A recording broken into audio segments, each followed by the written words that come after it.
Punjab assembly का इजलास दोबारा शुरू। अताउल्लाह तारड़ ऐवान से बाहर चले गए। स्पीकर पंजाब असम्बली ने अताउल्लाह तारड़ के ऐवान से ना चाहने पर इजलास मुलतवी किया था। मजीद जानते हैं लियाकत अली से। जी लियाकत, आगाह कीजिएगा। कुल पंजाब असम्बली में स्पीकर की रूलिंग के आगे तकरीबन 1 घंटा जो है वो मुज़ाहमत की अताउल्लाह तारड़ ने, और अब थोड़ी ही देर कबल जो है वो बिलाखिर जब पंजाब असम्बली का इजलास दोबारा शुरू हुआ तो अताउल्लाह तारड़ जो है वो ऐवान से चले गए। इस तरह स्पीकर की रूलिंग जो है वो उन्हें बामरे मजबूरी कह लें या जिस तरह भी है उन्होंने तस्लीम करनी पड़ी, और अताउल्लाह तारड़ अब ऐवान से चले गए हैं और इजलास की दोबारा से कार्रवाई शुरू हो गई है। जी ठीक है लियाकत, आपका बहुत शुक्रिया। ठीक है लियाकत, हमें बता रहे थे कि इजलास जो है वो दोबारा शुरू कर दिया गया है और अताउल्लाह तारड़ ऐवान से बाहर चले गए थे, जिसकी वजह से इजलास को मुलतवी किया गया था। हमारे साथ मोहम्मद यासीन भी हैं, उनसे बात करते हैं। जी यासीन, अब इजलास की क्या सूरत हाल है, आगाह कीजिएगा। जी बिल्कुल, जो जब अताउल्लाह तारड़ जो है जो बजट थे कि वो हाउस के अंदर ही रहेंगे, वो इस वक्त हाउस से बाहर जा चुके हैं। दोनों जमातों ने जो तारड़ को हाउस से जाने के लिए अपनी इज्जत और बेइज्जती का सवाल बना लिया था। उसमें बज़ाहिर जो है तरीक़ इंसाफ और स्पीकर पंजाब असम्बली परवेज इलाही की जीत हुई है, और उन्होंने चूंकि रूलिंग दी थी कि इनको बाहर निकाला जाए, और बिल आखिर जो उन्होंने 10 मिनट का वक्फा किया था वो 1 घंटे पे तवील हो गया, और उसके बाद जो ही इजलास शुरू हुआ तो तारड़ खुद ही उठकर हाउस से बाहर चले गए। अब इजलास शुरू हो चुका है। इस वक्त जो है इजलास में बजट तो शुरू नहीं हो सका, लेकिन यह है कि चूंकि एक करारदाद ऑलरेडी वो एक पेश कर चुके हैं भारत में तौहीन रसालत के हवाले से, उसमें जो बहस का सिलसिला है वो शुरू करना चाहते हैं। अभी तक बहस भी शुरू नहीं हुई था, अभी इजलास अभी शुरू ही हुआ है, चंद 1 मिनट हुए हैं, और इजलास के थोड़ी देर के बाद पता चलेगा कि बजट आज पेश होगा या कल तक वो मुलतवी कर दिया जाएगा। जी ठीक है यासीन, आप हमारे साथ ही रहेगा। लियाकत से बात करते हैं। लियाकत, जैसे कि यासीन हमें बता रहे हैं कि इजलास जो बजट का है वो अभी तक शुरू नहीं हुआ है, लेकिन करारदाद जो है वो पेश की गई है। उस करारदाद का मतन बताइएगा। देखिए, अब कहते हैं अभी बहुत सारे जो है लोग ऐसे बह रहे हैं। अब 15 से 20 करीब जो है वो उनके मुताबिक के खिलाफ जो पुलिस ने किए पट्टाकारी स्कूलिंग, अभी तो जस्ट इजलास से शुरू हुआ है, तो अभी हम ये नहीं कह सकते कि बजट कब तक पेश होगा। रात 11 बजते हैं, रात के 12 बज, लेकिन अगर देखा जाए तो असूली तौर पर जो ऐवान की कार्रवाई का मैक्सिमम वक्त हो सकता है वो रात 12 बजे तक हो सकता है। तो इसलिए अभी जो है वो अताउल्लाह तारड़ के बहरान के बाद तकरीबन 1 से सवा घंटा जो है इस कार्रवाई में जाया हो गया। अब अताउल्लाह तारड़ गए हैं तो अब पुलिस के मामले पर जो है वो तकारीर का सिलसिला शुरू होना है। इस वक्त वज़ीर कानून मलिक अहमद खान जो है वो अपना मौक़िफ़ पेश कर रहे हैं कि अगर पुलिस से कहीं भी ज्यादती हुई है तो वो खुले दिल से इसका एतराफ़ करेंगे, लेकिन जो है हम जो जब ऐवान में वज़ीर आएंगे तो उस वक्त चीफ सेक्रेटरी और आईजी की भी हाजिरी को यकीनी बनाया जाएगा, लेकिन स्पीकर का कहना है कि आईजी और चीफ सेक्रेटरी को डोली में बिठाकर न रखा जाए। पंजाब का मामला है कि बजट के वक्त में आईजी और चीफ सेक्रेटरी मौजूद हों, तो इस वक्त वज़ीर कानून जो है वो अपना मौक़िफ़ पेश कर रहे हैं। जी ठीक है, वज़ीर कानून जो है वो अपना मौक़िफ़ पेश कर रहे हैं। यासीन से बात करते हैं। यासीन, मज़ीद 1.5 घंटा जो है वो इजलास मुलतवी रहा और लियाकत के मुताबिक जो है वो 12 बजे का टाइम होता है। क्या लगता है आपको, इजलास कल तक मुलतवी जो है वो किया जा सकता है? जी, जो स्पीकर का मूड तो कुछ ऐसा ही लग रहा है कि वो आज नहीं चाहते कि आज बजट पेश हो, और बजट पेश ना होना जो हुकूमत जो है वो इसकी एक यूँ समझ लें कि इज्जत बेइज्जती का सवाल है कि वो बजट अगर पेश नहीं होता तो हुकूमत जो है इसे अपनी इज्जत तस्लीम नहीं करती, बल्कि वो चाहती है कि बजट अपने वक्त पर पेश हो। और जो परवेज इलाही हैं वो इस वक्त लग रहा है कि वो इस मूड में ही नहीं है कि वो जो बजट आज पेश हो। आज रात के कुछ भी हो सकता है टाइम, और इजलास जो है वो एक मुकर्रर वक्त होता है। अगर वो या तो उस इजलास की जो वक्त है उसमें जो तोसी एक्सटेंड किया जाता है वक्त को, वरना फिर जो है वो इजलास मुलतवी कर दिया जाता है। अभी ताहाल जो है वो अभी वक्त बाकी है। इजलास चूँकि शुरू ही 9 घंटे की ताख़ीर से शुरू हुआ था, तो उस हवाले से ये कहा जा रहा है कि अभी इजलास में जो बजट है वो पेश करने की इजाज़त नहीं दी गई, और चूँकि बजट इजलास में पेश नहीं की इजाज़त नहीं है अभी तक स्पीकर की तरफ से, तो स्पीकर जो है वो अगर चाहते तो फौरी तौर पर बजट के लिए पेश करने के लिए अवैस लगारी को कह सकते थे, मगर उन्होंने नहीं कहा, और वो इस हवाले से जो हुकूमती और मौक़िफ़ भी सुन रहे हैं, और जो इसके अलावा जो ये कहा जा रहा है कि जो मलक अहमद खान है, उन्होंने कहा कि बिजली एडवाइजरी कमेटी के फोरम है और मुअज़्ज़ज़ अरकान की तकलीफ को समझता हूँ, आप हमें इस सुनवाई का मौका दें। स्पीकर का मुनसब बिल्कुल काबिल एहतराम है। ये मलक अहमद खान जो है अपना मौका उन्होंने अभी पेश किया है। अभी तक मलक अहमद खान बार बार जो मुस्लिम नून की तरफ से सिर्फ मलक अहमद खान ही बार बार पॉइंट ऑफ आर्डर पर अपना मौक़िफ़ दे रहे हैं और हुकूमत की तरफ से अपना मौक़िफ़ दे रहे हैं। और ये जो बाकी जो नून लीग के जितने भी अरकान हैं, ना वो कुछ शोर शराबा कर रहे हैं बल्कि खामोशी से बैठे हैं।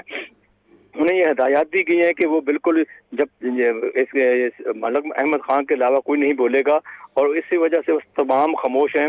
अगर हुकूमत की तरफ से भी ये इजाज़त मिल गई अरकान को कि वो भी शोर शराबा कर सकते हैं, तो फिर एक बहुत बड़ा हंगामा एक बर्पा हो जाएगा हाउस के अंदर और अपोजिशन और हुकूमत की तरफ से एक जो मुकाबला शुरू हो सकता है। और इसी दौरान अगर मुझे बात बढ़ी तो फिर ये यकीनी तौर पर स्पीकर के पास एक जवाब सामने आ जाएगा कि जो स्पीकर जो इजलास है वो कल तक या किसी और दिन तक मुलतवी कर दें। अगर वो इजलास आज ख़त्म होने से पहले अगर ये मसलसल चलता रहा तो हो सकता है कि वो आखिर पे जाकर ये भी मुमकिन है कि वो बजट पेश करने की इजाज़त देंगे। लेकिन ताहाल जो वो स्पीकर का मूड ऐसा नहीं लग रहा, वो फौरी तौर पर वो बजट पेश करने की इजाज़त ठीक है यासीन, आप हमारे साथ ही रहेगा। हसन रज़ा भी हमारे साथ मौजूद हैं। हसन, आप बताइएगा कि स्पीकर परवेज़ इलाही का जो मूड है वो इजलास मुलतवी करने का है, तो क्या आपको लगता है कि पिछले तमाम इजलासों की तरह ये हमारा जो बजट इजलास भी है ये भी सियासी रंग इसको दिया जा रहा है?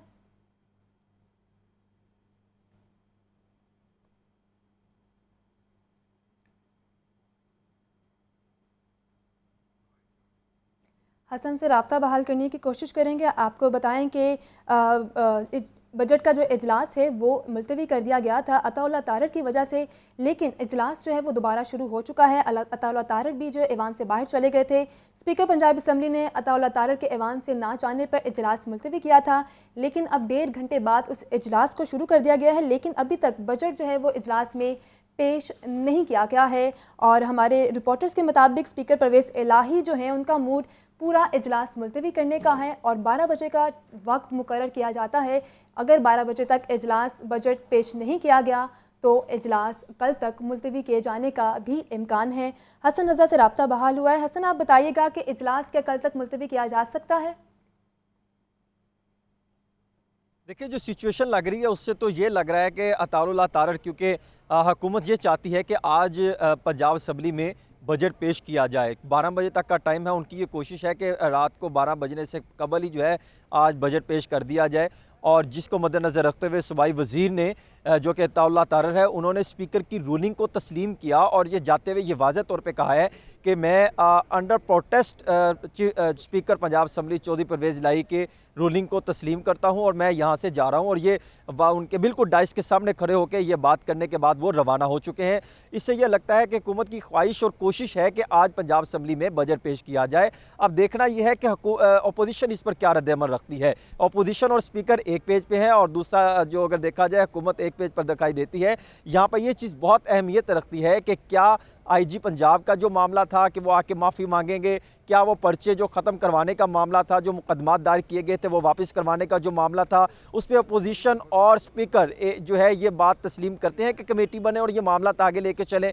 अगर ये मामला तो आज इस पर कमेटी के सुपुर्द कर दिया जाता है, फिर तो आज जो है वज़ीर आला पंजाब भी ख़िताब करेंगे और पंजाब असम्बली का बजट भी पेश किया जा सकता है। अगर क्योंकि जाने से कबल जब पहले 9 बजे के करीब जब इजलास मुलतवी 10 मिनट के लिए करना था, तो उस वक्त स्पीकर पंजाब असम्बली चौधरी परवेज़ इलाही ने एक रूलिंग देते हुए एक बात कही थी। उन्होंने ये इज़हार ख्याल किया था कि अगर अताउल्लाह तारर बाहर नहीं जाएंगे तो आज पंजाब असम्बली में बजट पेश नहीं होगा और पंजाब असम्बली की कार्रवाई कल तक मुलतवी कर सकता हूं। और उन्होंने ये वाज़ेह तौर पे कहा था। और फिर उस मामले को छुपाने के लिए यानी रुकवाने के लिए, कंट्रोल कवर करने के लिए तो 2 सूबाई वज़रा, जिसमें सूबाई वज़ीर ख़जाना सरदार अवैस अहमद खान लगारी और मलिक अहमद खान सूबाई वजीर कानून और राना मशहूद वहाँ पर पहुँचे थे मामला को जो है वो कंट्रोल करने के लिए, लेकिन उस वक्त भी मामला कंट्रोल नहीं हो पाए और स्पीकर ने वाज़ह तौर पर जो है ये रूलिंग दी, दोबारा रूलिंग दी कि मैं किसी भी सूरत जो है ये नहीं तस्लीम करूँगा और जो मैंने रूलिंग दी है इस पर अताउल्लाह तारर को बाहर जाना पड़ेगा, जिसके बाद जो 10 मिनट के लिए इजलास मुलतवी कर दिया गया।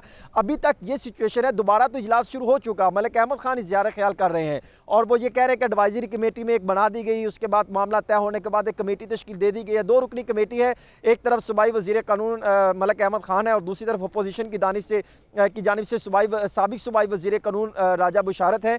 ये 2 रुकनी कमेटी मामलात को देखेगी, जो 3 मुआहदे जो किए जा रहे थे उन मुआहदों को सामने रखा जाएगा और उसमें ये तय करेंगे अगर तो जहाँ पर केस गलत बने हैं वो केस ख़त्म किए जाएंगे। लेकिन IG की माफ़ी के मामले पर जो मेरी इतलात ये है कि शायद IG पंजाब तक ये मामला गया था तो उन्होंने वाज़ह तौर पर ये मौक़िफ़ रखा कि किसी भी सूरत में किसी से माफ़ी नहीं मांगूंगा, क्योंकि हमने कानून और आइन के दायरा कार में रहते हुए सब एक्शन किए, अदालत का एक हुक्म था और उसके बाद जो हुकूमत ने उस वक्त के जो आर्डर हमें मिले थे हमने उस पर अमल दरामद करवाने यहाँ पहुँचे थे। जहाँ पर कानून तोड़ा जाएगा, कानून हाथ में लिया जाएगा, वहाँ पुलिस भी एक्शन में आएगी, पुलिस भी जो है भरपूर तरीके से कार्रवाई अमल में लाएगी। यही देखने को मिला, उसमें यही सिचुएशन थी और IG पंजाब का वाज़ह मौक़िफ़ है कि वो किसी से माफ़ी नहीं मांगेंगे और अगर उनको माफ़ी वो मांगनी पड़ जाती है तो वहाँ पर 2 सिचुएशन बन सकती है।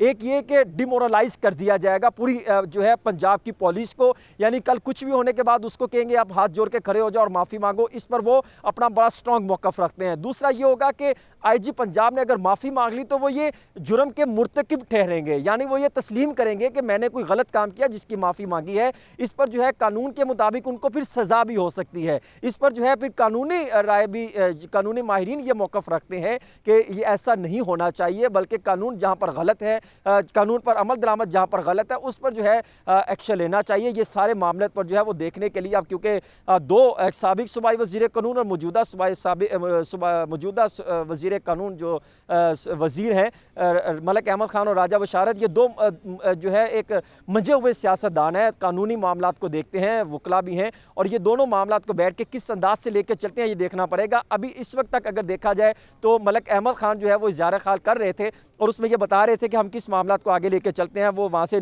निकल गए थे जो अताउल्लाह तारर। उसके बाद जो है अभी डॉक्टर यास्मीन राशिद ने ख़िताब किया है और उसमें डॉक्टर यास्मीन राशिद का ये कहना है कि किसी भी सूरत जो है हम जो है वो गैर कानूनी और गलत इकदाम नहीं होने देंगे। उनका ये कहना है कि जिस तरह हमें मारा गया, पर्चे दर्ज किए गए, हमारी गाड़ी को तोड़ फोड़ किया गया, उस पर सज़ा होनी चाहिए और ये गैर कानूनी गलत इकदाम किए गए। उसके बाद जो है अभी अगर देखा जाए तो अब देखना यह है कि कैसे पंजाब असम्बली में बजट पेश किया जाएगा, क्या तरीक़ेकार होगा, क्योंकि ये बताया गया था कि शायद 20 के करीब जो है अपोजिशन के अरकान असम्बली वो ख़िताब करेंगे, वो किसको जो है उसमें कोई लफ्ज़ भी हज़फ नहीं किया जाएगा। वो अपना मौक़िफ़ रखते हैं कि फौरी तौर पर मुकदमात आज ख़त्म किया जाए। मेरा लग तो ये रहा है कि शायद हुकूमत इसी जो अपोजिशन है वो इसी दिन का इंतज़ार करती दिखाई दे रही थी कि आज ये दिन आए और इस मामले पर जो है एडवाइजरी कमेटी ये मामला रखें और जितने केसेस किए गए, मुकदमात बनाए गए या जिस दिन जो वज़ीर आला का इंतखाब होना था उस दिन जो मामला सामने आया वो सारे मामलात को सामने रखते हुए कि जो हम ये सारे मामलात को जो है वो कवर किया जाए। अब अगर देखा जाए तो हुकूमत कहीं ना कहीं ये मामला तस्लीम करेगी तो ये वो आगे चल पाएगी, वरना आगे आने वाले दिनों में मामलात मज़ीद जो है वो पेचीदगियाँ बढ़ती दिखाई देंगी, क्योंकि बजट पास भी करवाना है और जब पास करवाने का मामला आएगा तो साफ से जब तक स्पीकर या अपोजिशन के मुतालबा तस्लीम नहीं होंगे तो वो पास नहीं होने देंगे। स्पीकर कुछ भी रूलिंग दे सकता है, स्पीकर चाहे तो वो पास ना करे और वो कहे कि आपकी मेजॉरिटी नहीं है, तो मामला काफ़ी जो है वो गंभीर होते दिखाई दे रहे हैं। जी ठीक है, हसन हमारे साथ ही रहेगा। हम बात करते हैं मोहम्मद यासीन से। यासीन, IG पंजाब की माफ़ी के हवाले से अगर बात की जाए तो अगर IG पंजाब माफ़ी मांग लेते हैं और अगर नहीं मांगते तो इजलास जो है वो किस रुख की तरफ जाएगा? जी बिल्कुल, यूँ समझ लीजिए कि आज भी थोड़ी देर कबल ही जब इजलास शुरू हुआ तो अभी थोड़ी देर कबल ही जो परवेज़ लाई है उन्होंने एक यहाँ मौक़िफ़ सबके सामने रखा कि उन्होंने कहा कि हमने तहरीक इंसाफ के दौर में IG को असम्बली में हाजिर किया था तो वो आज क्यों नहीं आ रहा। ये अल्फाज थे चौधरी परवेज़ लाई के। यहाँ यूँ मैं थोड़ा सा वाज़ेह करता चलूँ कि जब इजलास शुरू हुआ तो बजट के हवाले से तो उस वक्त 2 तराज़ात थे स्पीकर को और 2 ये तहरीक इंसाफ के अरकान को थे। एक तो अता तारड़ का था और वो तो हल हो गया, बाहर चले गए, लेकिन उन्होंने साथ ये भी कहा था कि जो आईजी पंजाब और चीफ सेक्रेटरी के अलावा तमाम सेक्रेटरी साहबान हैं वो बजट के वक्त गैलरी में हाजिर होने चाहिए। एक तो उनका जो मुतालबा मान लिया गया, लेकिन अभी तक दूसरा जो मुतालबा है वो नहीं माना गया। ना आईजी आए, ना चीफ सेक्रेटरी आए और ना ही तमाम सेक्रेटरी मौजूद हैं। ये एक जवाब है स्पीकर के पास, और स्पीकर का ये भी कहना है कि ये अगर माफी क्यों नहीं मानते, जब उन्होंने कोई ज्यादती की है हमारे अरकान असेंबली से, तो वो माफी क्यों नहीं मांग सकते। इसी तरह राजा बशारत ने इस मौका पर कहा कि उन्हें कहा नून लीग के अरकान को, आज आपकी हुकूमत कहाँ खड़ी है। उस्मान बुज़दार के दौर में एक मरतबा भी हुकूमत अपोजिशन के सामने शर्मिंदा नहीं हुई, लेकिन आप लोगों ने बार बार चादर और चार दीवारी जो पमाल किया। इसके अलावा जो उन्होंने गिरफ्तारियां की, नाजायज गिरफ्तारियां की, इस हवाले से उन्होंने कहा कि हुकूमत एक बार भी शर्मिंदा नहीं। आप हमें आगाह कर रहे थे कि आईजी पंजाब ने अगर ज्यादती की है तो वो माफ़ी क्यों नहीं मांग सकते। आपका बहुत शुक्रिया मोहम्मद यासीन, लियाकत अली और हसन रज़ा, आप हमें तफसीलात से आगाह कर रहे थे।